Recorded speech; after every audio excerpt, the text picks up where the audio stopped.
ഭയമോ ഇനി എന്നിൽ സ്ഥാനമില്ല, എൻ ഭാവിയെല്ലാം താതൻ കരങ്ങളിലാം.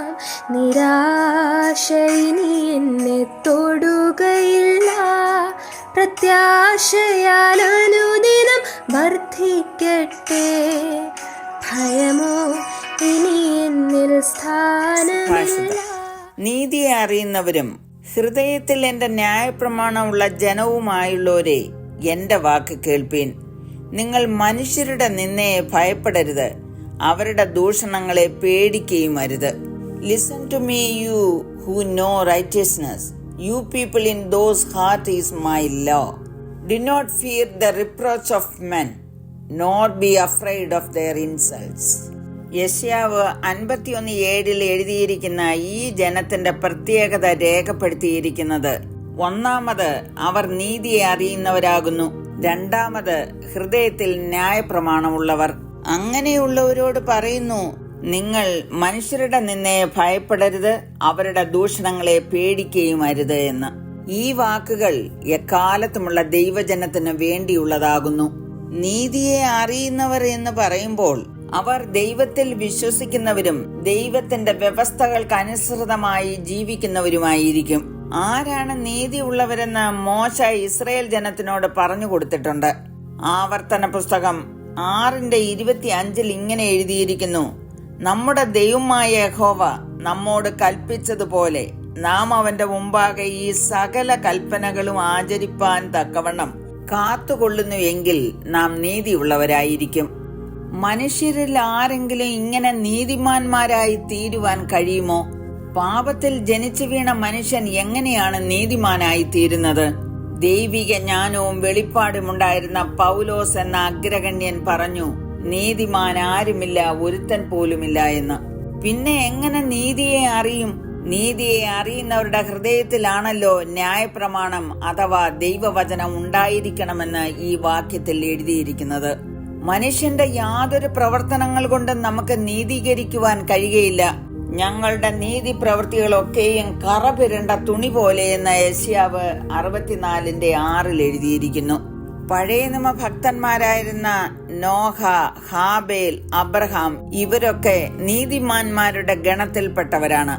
ലൂക്കോസ് 1:6 എലിസബത്തും സക്കറിയാവും നീതിയുള്ളവരും കർത്താവിന്റെ സകല കൽപ്പനകളിലും ന്യായങ്ങളിലും കുറ്റമില്ലാത്തവരുമായിരുന്നു എന്നെഴുതിയിരിക്കുന്നു.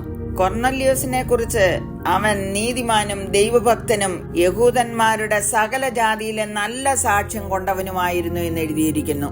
എന്നാൽ എന്നെയും നിങ്ങളെയും നീതിമാന്മാരാക്കുവാനാണ് കർത്താവായ യേശു ക്രിസ്തു ക്രൂശിൽ മരിച്ചത്. 1 പത്രോസ് 2:24 പറയുന്നു, നാം പാപം സംബന്ധിച്ച് മരിച്ച് നീതിക്ക് ജീവിക്കേണ്ടതിന് അവൻ തന്റെ ശരീരത്തിൽ നമ്മുടെ പാപങ്ങളെ ചുമന്നുകൊണ്ട് ക്രൂശിന്മേൽ കയറി അവന്റെ അടിപ്പിണരാൽ നിങ്ങൾക്ക് സൗഖ്യം വന്നിരിക്കുന്നു.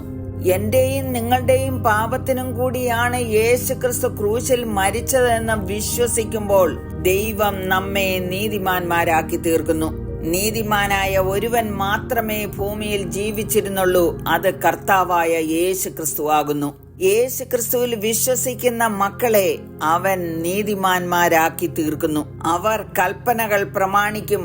അങ്ങനെയുള്ളവരോട് പറയുന്നു, നിങ്ങൾ മനുഷ്യരുടെ നിന്ദയെ ഭയപ്പെടരുത്, അവരുടെ ദൂഷണങ്ങളെ പേടിക്കുകയും അരുത്. കാരണം നീതിമാനായ കർത്താവ് നമ്മോടുകൂടെ എല്ലായ്പ്പോഴും ഉണ്ട്. റോമർ, ഗലാത്യർ, എബ്രായർ എന്നീ പുസ്തകങ്ങൾ എഴുതിയിരിക്കുന്നു, എന്റെ നീതിമാൻ വിശ്വാസത്താൽ ജീവിക്കും. യേശുക്രിസ്തുവിലുള്ള വിശ്വാസത്താൽ മാത്രമേ മനുഷ്യന് നീതീകരണം പ്രാപിക്കുവാൻ കഴിയുകയുള്ളൂ. റോമർ 5:1 പറയുന്നു, വിശ്വാസത്താൽ നീതീകരിക്കപ്പെട്ടിട്ട് നമ്മുടെ കർത്താവായ യേശുക്രിസ്തു മൂലം നമുക്ക് ദൈവത്തോട് സമാധാനമുണ്ട്. പ്രാർത്ഥിക്കാം. കരുണയുള്ള പിതാവേ, ഞങ്ങൾ യേശുവിൽ വിശ്വസിക്കുന്നു. ഞങ്ങളെ നീതീകരിച്ച് മനുഷ്യന്റെ നിന്ദയും ദൂഷണങ്ങളും ഭയപ്പെടാതെ സമാധാനത്തോടെ ജീവിപ്പാൻ അവിടുന്ന് കൃപ ചെയ്യണമേ എന്ന് യേശുക്രിസ്തുവിന്റെ നാമത്തിൽ അപേക്ഷിക്കുന്നു. കേൾക്കണമേ. ആമേൻ. മരണഭയം എല്ലാം മാറിടട്ടെ, ശത്രുഭീതിയെല്ലാം നീങ്ങിടട്ടെ.